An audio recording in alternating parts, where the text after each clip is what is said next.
What's up, everybody? So, getting into this episode of The Bold and the Beautiful. So, I gotta be honest. I mean, in last day, you're about to be very, very, very happy with what I'm about to say. I did not care for the mini devil couple today. Of that, I should say the alleged devil couple, according to last day.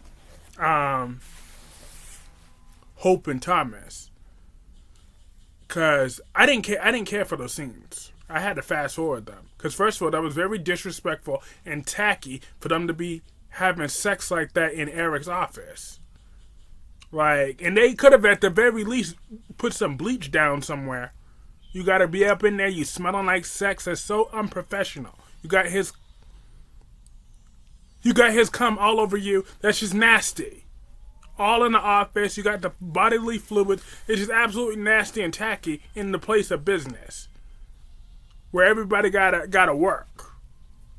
If you want to do that, you can at least go to the Forrester bathroom or something like that. Y'all, or go to your own office or do whatever else. But Brad Bell is so damn cheap. It's ridiculous. But at the very least, I didn't have to see them at the eyesore they call a cabin. But that was just tacky, and it wasn't really all that hot today. Like how usually Hope and Thomas, like they usually got that fire chemistry, but today just pissed me off. I didn't like the chemistry today. It wasn't for me. Not today. So, last day, you're beginning to win me over on this hating Hope and Thomas as a couple thing. Because ever since I saw the picture of Thomas as a teenager, and when the Hope that was playing as a baby, and that baby Hope kind of looked like the current Hope now, a little bit, a baby version, that just kind of totally creeps me out. So I'm ready for this couple to be over with, but Hope better keep her hands off of Steffi's man. That's all I know for sure. Finn is off limits. Alright, Hope? Because you and your little Logan clans, y'all can't be trusted. So, no, I'll be mad as hell if Hope gets to steal Finn away from Steffi.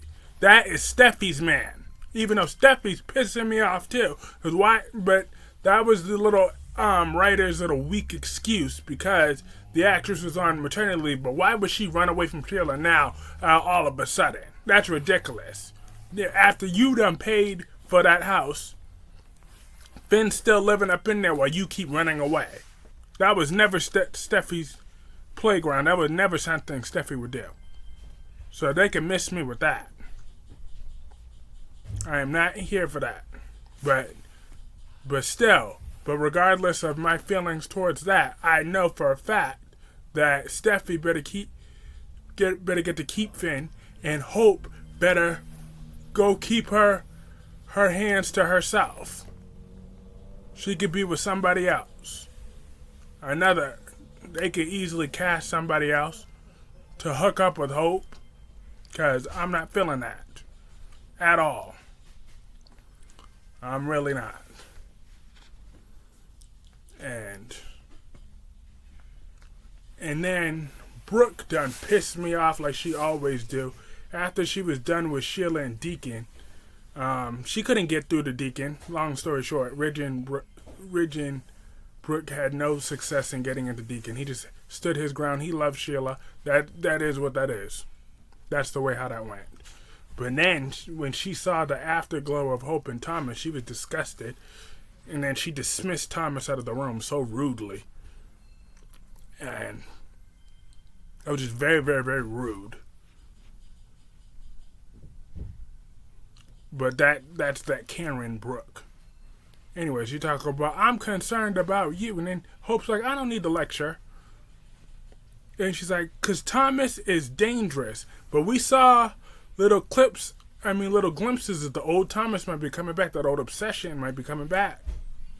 Because I didn't appreciate it, but I saw how his eyes looked. I'm like, oh, Lord. We getting that little psycho back. I told you, Thomas needs some medication. And I said that in the past. He ain't just whatever. No, he need medication. Solid. Some hard stuff. That boy got mental health issues like no other. Woo child. Something ain't right with that boy. Ooh, poor Douglas. I wish Caroline was still alive. I really do. They need to bring her back from the dead. Just recast the role. Let them know so she could go take him back to New York. That boy would be so much better off in his teenage years with his actual mother. That's my dream scenario. But yeah, Brooke might be onto something again because Thomas's old side might be popping back up. But they better not act like Hope is some victim though, because she's not. She initiated this time, so Hope needs to get the fallout. And when Brooke tries to defend Hope, Ridge, Eric, Steffi, Taylor, they all need to get in the line and cuss Brooke out. And the latter two could slap the taste out of Brooke's mouth. That's what the latter two could do. They could just slap Brooke. I would love that. When she starts going into Cameron mom mode. Because Hope is definitely wrong. But Thomas ain't 5 years old either. He should have backed off. He needs to back off of this whole Hope thing. Because no normal man that looks as good as Thomas would be all obsessed with Hope like that anyways. So he got some screws loose. It's okay, I got some screws loose too, but still, we can get Thomas together, but he needs some medication because there's something wrong with that boy. But moving on to the main event, we got Luna, RJ, and Lee up in the house at Forrester Creation because Lee thought she was running stuff up in here. But she ain't running nothing. Luna made it clear to her she's not going anywhere. She may scare her mother, but she don't scare Luna like that, and Luna's not leaving. Like, what type of power does Lee think that she have though? Like, seriously. Talk about, our parents worked hard to provide us a good opportunities and lifestyles, and your mother just let us all down. And you're just doing the same path. She's like, you haven't even gotten the time to get to know me. So how you know what I'm trying to do? I've been wanting to dream about Forrester Creation since I was a little girl. You would know that if you truly got to know me.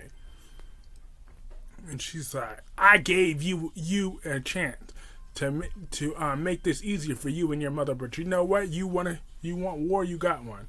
I'm like, ain't nobody need to be scared of that old eggless lady. And you wonder why. That's why I said it. I said it before and I'm going to say it again. That's why she wasn't fertile back in the day. And yep, that's why Jack was able to get around. He got crazy Sheila knocked up.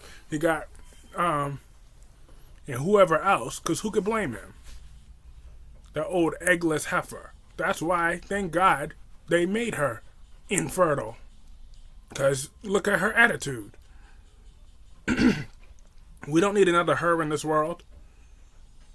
We do not need another her at all. And I used to love Lee, but now she's on my shit list. But I'm glad RJ made it clear that Luna is doing a good job there, and they need her for that line. And Lee don't dictate nothing. And Luna told her the same thing. So Lee, the Wicked Witch, left that room, and then her and RJ was kissing again. But when she said, I love being with RJ, I'm like, okay, it's a little too soon to start throwing that love word. Because even though she didn't say, I love you, they didn't say, I love you to each other, but that's a little, because I know how Bald and Beautiful likes to rush couples. They don't need to rush. Like, let them build a natural love story first before we start using that L word. Because Bald and Beautiful likes to have a marriage every 2 months. Tell me when I'm telling lies. So, I don't like that. I'm hoping that gets checked. They just need to be dating for a nice little while. They're still young. They look good. Just build on that, okay? Take that one step at a time. They don't need to be rushing into no marriage. None of that. But they do have stellar chemistry, and I want them to continue building on it. But that was pretty much what I thought about this episode. Let me know what y'all thought about this episode in the comment section below, and I will see you all later.